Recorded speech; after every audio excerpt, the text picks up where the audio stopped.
Waalaikumsalam warahmatullahi الفتوح والمنوم والرسوخ والتمة النشوء وصلاح الجسد والقلب والروح وإلى حضرة النبي محمد صلى الله عليه وسلم وأزواجه وذريته وأهل بيته وأنصاره وأصحابه ثم الأرواح الأنبياء والمرسلين والأولياء والشهداء والصالحين والأئمة المجتهدين والعلماء العاملين ثم الأرواح سيدنا محمد بن الله بن عيسى وسيدنا صلى الله عليه وسلم محمد بن علي بعلوي بسادتنا علي أبي علوي بمشارق الأرض إلى مغاربها شهادة القادر الإلهي شهاب حسن الشياطين وأصولهم وفروعهم ثم الأرواح خصوصا صاحب المصنف والإمام أحمد بن زين الحمصي والحبيب عبد الله بن برشاد والحسن والحبيب سالم عبد الله بن برشاد سيد الوالد عبد الرحمن بن سكر والحبيب شيخ بن سالم العطاس والحبيب غالب العطاس وأصولهم وفروعهم ثم الأرواح والدينا وأمهاتنا وأجدادنا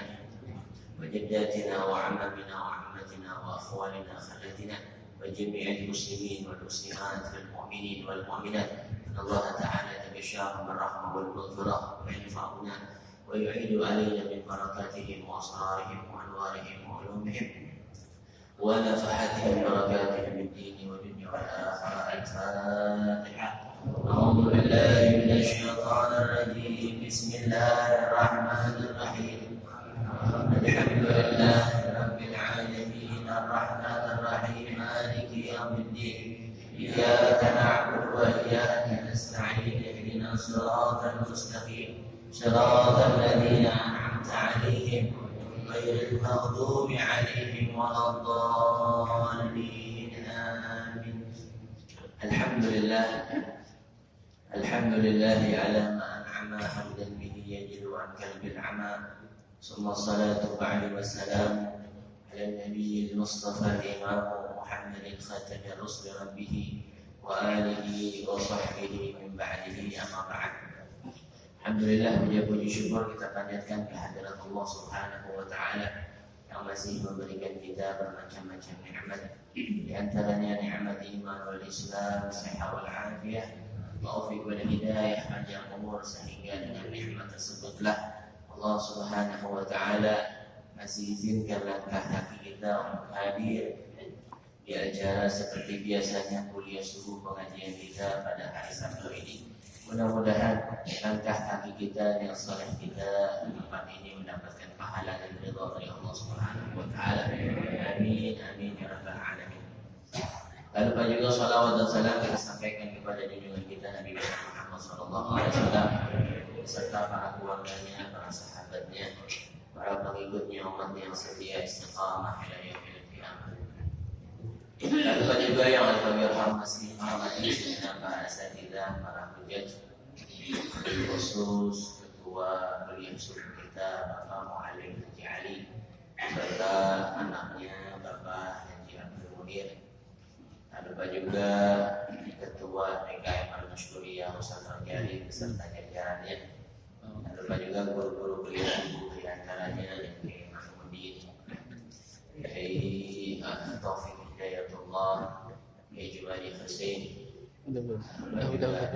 Ustaz Hasan, Haji Usman, Malik Haji Jabrani, Ustaz Taufik Rahman, Kiai Mata Awaluddin, Ustaz Miftah Zainuddin, Ustaz Ahmad Hasim, Ustaz Zarkasi, siapa lagi? Orang tua kita Habib Abdullah bin Syekh Abu Bakar bin Salim, dan juga orang tua kita Bapak Haji Hasim, seluruhnya ya, ketua BKM Masjid dan Musalla Kelurahan Kebagusan yang mohon maaf tidak disebutin namanya satu-satu, namun insya Allah tak sedikit pun mengurangi rasa hormat terhadap saya kepada Bismillahirrahmanirrahim. Qala Syekhul Musannif rahimahullah ta'ala wa ala man naf'a bihi wa bi barakatihi wa bi wa bikum fid darain amin radhiyallahu ta'ala anhu.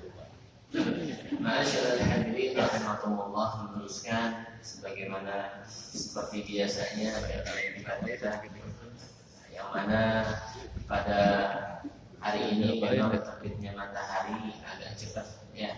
Biasanya kita tutup jam 6 biasanya, mungkin sekarang kurang daripada jam 6. Bismillahirrahmanirrahim. وهو السميع البصير خلق السماوات والأرض وخلق الموت والحياة والطاعة والمعصية والصحة والسقام وجميع الكون وما فيه وخلق الخلق وأعمالهم وقدر أرزاقهم وأجالهم لا تزيد ولا تنقص ولا يحدث حادث إلا بقضائه وقدره وإرادته وأنه تعالى حي عليم مريد قدير متكلم سميع بصير يعلم خائنة الأعين وما تخفي الصدور ويعلم السر وأخفى والله أعلم. Ma'asyiral hadirin rahimakumullah, meneruskan pembacaan kitab kita Risalatul Jami'ah masih tentang tauhid. Kemarin sudah dibahas perkataan Imam Ghazali ketika bertanya kepada seorang anak pemuda. Sekarang meneruskan wa huwas sami'ul basir, dan dialah Allah Subhanahu wa taala Maha mendengar dan Maha melihat. Jadi harus kita yakini bahwa Allah Subhanahu wa taala Maha mendengar dan Maha melihat. Apabila dua sifat ini saja kita sudah tanamkan di hati kita bahwa Tuhan kita Allah Subhanahu wa taala Maha mendengar lagi Maha melihat, enggak sedikit pun atau enggak berani sedikit pun kita bermaksiat kepada Allah Subhanahu wa taala. Kalau kita benar-benar yakin dan kita benar-benar tanamkan di hati kita bahwa Allah Subhanahu wa taala Maha mendengar. Sesuatu yang kita ucapkan Allah dengar. Sesuatu yang terlintas di hati kita Allah dengar. Sesuatu yang kita ucapkan kepada saudara kita yang muslim di hadapan dia maupun tidak di hadapan dia Allah dengar. Dan Allah melihat segala gerak-gerik kita, tindak tanduk kita. Di hadapan Allah tidak ada satupun yang tersembunyi di mata Allah Subhanahu wa taala. Kalau dua sifat Allah Subhanahu wa taala kita benar yakini, niscaya kita takut, enggak berani bermaksiat sama Allah Subhanahu wa taala. Dan pendengaran Allah dan Maha melihatnya Allah beda dengan pendengaran makhluk. Kalau makhluk mendengar biwasitatin, dengan perantara yaitu kuping, yaitu mata, tapi Allah Subhanahu wa taala terbebas, tersuci daripada hal-hal yang menyerupai makhluknya. Jadi jangan samakan Allah dengan makhluk. Pendengaran Allah dan penglihatan Allah beda dengan makhluk. Kalau kita melihat memang ada yang bisa di hadapan kita saja. Kita nggak tahu hati orang ngomong apa sama kita, wallahu a'lam. Di rumah sana orang ngomong atau dan lain-lainnya kita nggak tahu. Tapi Allah Subhanahu wa taala yang Maha Hakim, yang Maha memutuskan segala apapun, Allah Subhanahu wa taala tahu. Maka dalam Al-Qur'an kalau enggak salah, ma yanfidu min lisanin illa ladaihi raqibun 'atid. Enggak ada sesuatu apapun yang terucap di lisan kita kecuali malaikat raqib dan 'atid siap mencatatnya. Nah, ini yang harus kita tanamkan di hati kita, muraqabah, ya, bahwa Allah Subhanahu wa taala selalu mengawasi kita, ya, gerak-gerik kita, hati kita kepada saudara kita yang muslim. Jadi jangan sampai di hati kita, lisan kita ada kedengkian sama saudara kita yang muslim. Ya, kunu ibadallahi ikhwana. Jadilah kalian hamba-hamba Allah yang saling menyayangi, yang saling bersaudara. Ya. Jadi ini yang harus kita perhatikan, bahwa Allah Subhanahu wa taala Maha mendengar dan lagi Maha melihat. Dan Allah Subhanahu wa taala mendengar tanpa wasifah, tanpa perantara, sedangkan kita pakai wasifah. Dan mendengar Allahnya Subhanahu wa taala dari alam azali sudah mendengar. Jadi mendengarnya bukannya baru tahun 2020 baru dengar, enggak. Dan ini sifat yang bertolakkan dengan Allah, salah satunya adalah tuli. Dan mustahil Allah Subhanahu wa taala mempunyai sifat tuli. Berarti kalau Allah Subhanahu wa taala mempunyai sifat tuli, berarti Allah Subhanahu wa taala mempunyai kekurangan dan Allah terbebas dari sifat tersebut. Makanya lawannya sifat mendengar adalah sifat tuli. Ya, mustahil Allah Subhanahu wa taala mempunyai sifat tuli. Makanya kemarin dibahas yang wajib bagi zatnya Allah Subhanahu wa taala itu ada 20. Ini kalau kita ngaji ini orang Betawi dulu biasa sifat 20. Karang Habib Usman, Nah itu biasa kita ngaji tuh. Anak muda pun sebelum azan biasanya baca tuh. Sekarang udah kagak, udah handphone semua. Nggak maghrib, nggak subuh, nggak isya. Kalau kita dulu akidatul sifat 20 tuh kita nggak pernah hafalin. Akidatul awal tuh nggak pernah kita hafalin. Tapi karena sering dengar dan orang tua dan lingkungan mendukung, lama-lama hafal diri. Kalau sekarang apa itu biasanya? Lagu-lagu itu tuh, lagu-lagu yang populer di mana? Di sana yang terusot. Nah itu anak kecil udah apa? Hanya sifat dulu apa? Dulu kita sering dengar, demen tuh kita tuh begitu tuh. Ada sifat 20. Mawjud walakatul hawadisi liyamu binafsihi wadaniyatul rahirana ilmun hayasa ma'basar kalam muridan aliman hayan sami'an basiran mutakalliman. Coba panggil anak kecil, tong. Bisa hafal itu gua kasih gocap. Bisa. Jangan rusakin dulu pada hafal anak kecil sekarang udah nggak hafal jauh zaman sekarang merosot terus. Udah sunnatullah memang zaman terus merosot Kalau nggak merosot nggak kiamat terus. Nanti zaman cucu kita lebih parah dari zaman sekarang. Makanya persiapkan iman ketauhidan mereka jangan sampai goyang. Kalau kita mungkin nih Abu Arba'in 40 tahun insya Allah imannya nggak bakal goyang insya Allah. Terus istiqomah. Tapi cucu kita apakah bisa imannya selamat? Nah ini yang kita harus jaga, yang kita harus perhatikan. Jangan jauh-jauh dari majelis kebaikan dimanapun. Majelis kebaikan mau di sini, di sono, di mana yang di situ ada kebaikan ngaji. Nah itu kita suruh hadir anak-anak kita, cucu-cucu kita, istri-istri kita untuk meyakini atau menguatkan iman mereka. Khalaqas samawati wal ardi, Allah yang menciptakan langit dan bumi. Enggak ada yang lain. Kuasanya Allah Dia menciptakan 7 lapis langit dan 7 lapis bumi. Wa khalaqal mauta wal hayat, dan dialah Allah yang menciptakan yang namanya kematian dan kehidupan. Allah yang matikan kita dan Allah yang hidupkan kita. Tidak ada siapapun yang bisa mematikan kita kecuali dengan izin Allah Subhanahu wa taala.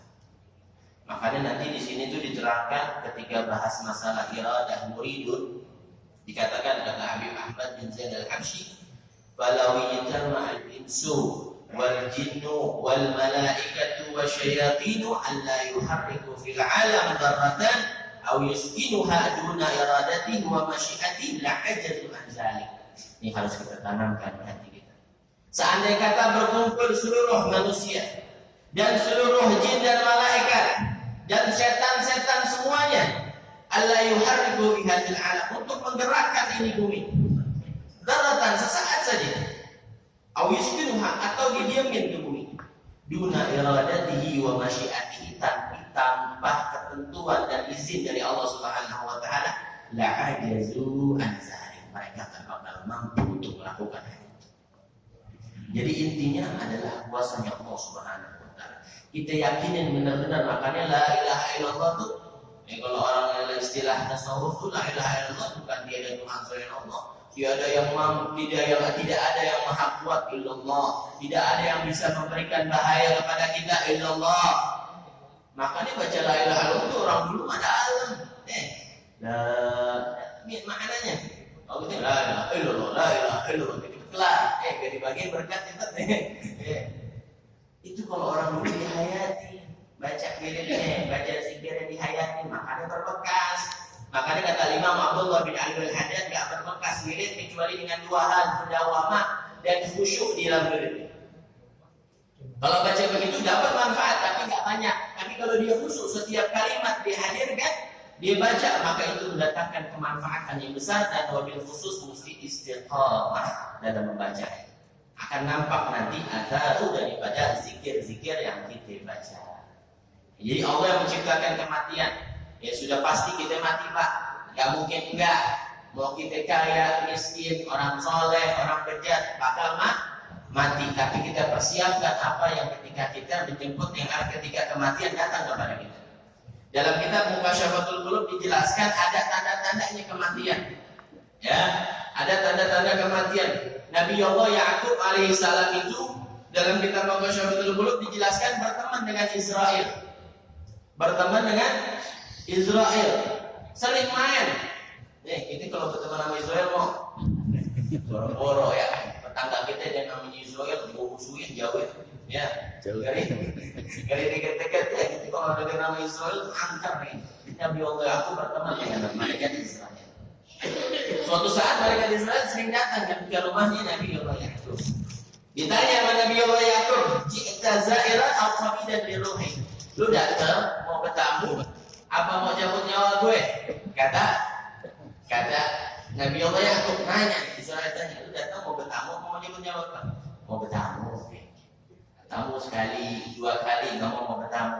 Nah, terakhir Nabi Allah Ya'qub sebelum Israel pulang dia bilang, "Israel kau punya permintaan apa lu satu?" "Apaan kau?" Nih bahasa Indonesia begitu nih, biar gampang dipahamin. Ini nggak baca bahasa Arab lagi, jangan lama nanti. Ustaznya belum lama. 15 menit. Nah, apaan kau? Katanya.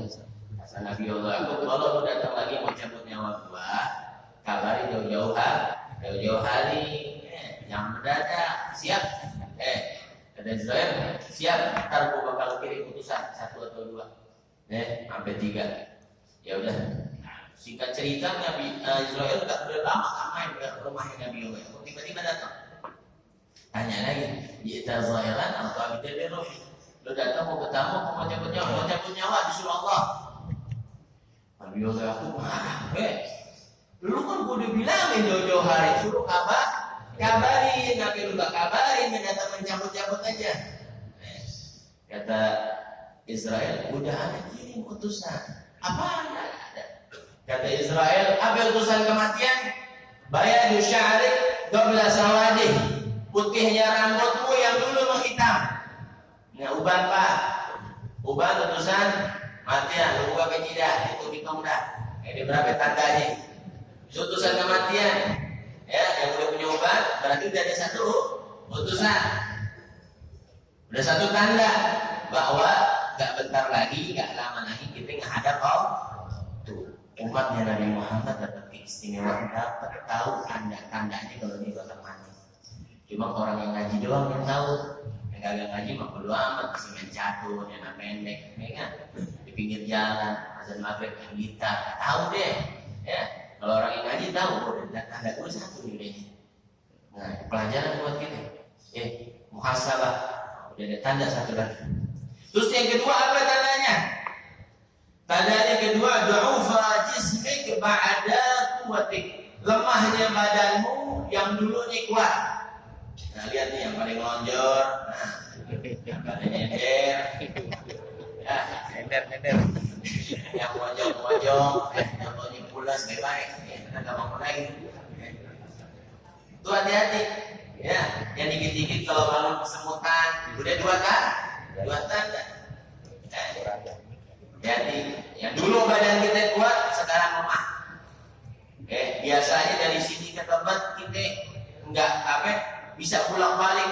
Sekarang baru pulang balik udah masuk angin. Gampang dikerokin, dikit-dikit minum tolak angin, siap-siap. Ya, siap-siap. Itu yang kedua tandanya. Ada berapa tanda tuh? Nah, itu diri dah, ini masing-masing ya. Yang ketiga apa ya? Yang ketiga, inhina ujisnik ba'da istiqamati. Membongkoknya badanmu yang ketika dulu lurus tegak. Dan kata Israel, tidak ada anak cucu Adam, biasanya kebanyakan saya cabut nyawanya 1 dan 2 tanda sudah ada pada diri. Jarang yang nyampe 3 nih, yang nyampe bongkok jarang. Ubanan sama udah lemas, cepat sakit, cepat kesemutan, rematik, itu biasanya kebanyakan umat Nabi Muhammad dicabut udah 2 tanda saja, nggak sampai ke 3. Jarang kata Israel. Udah berapa tanda kita? 2 udah ya, bukan main ya. Tapi ini kebanyakan orang dicabut seperti itu. Nah itu harus kita yakinin bahwa Allah Subhanahu Wa Taala yang punya kuasa. Kalau mati sudah pasti, yang kita pikirkan apa yang harus kita persiapkan ketika bertemu dengan Allah Subhanahu Wa Taala. Apa masih hati kita masih kabeh kotor sama orang? Apa lisan kita masih kotor sama orang? Nah itu yang harus kita jaga. Ibadah kita gimana? Ibadah kita sudah benar. Hablum minannasnya gimana? Karena kalau mesti hablum minallah, hablum minannas juga nanti dipertanyakan oleh Allah Subhanahu Wa Taala. Sedikit saja ya, karena sudah 50-20 menit ini bukan main ya. Mudah-mudahan sedikit ini bermanfaat. Nanti akan diteruskan oleh guru kita masalah kematian ya. Biar ingat mati Pak ya. Biar ingat mati nanti oleh Ustaz Ahmad Hashim. Allahul muwaffiq ila aqwamit thoriq. Kurang lebihnya mohon maaf. Assalamualaikum warahmatullahi wabarakatuh.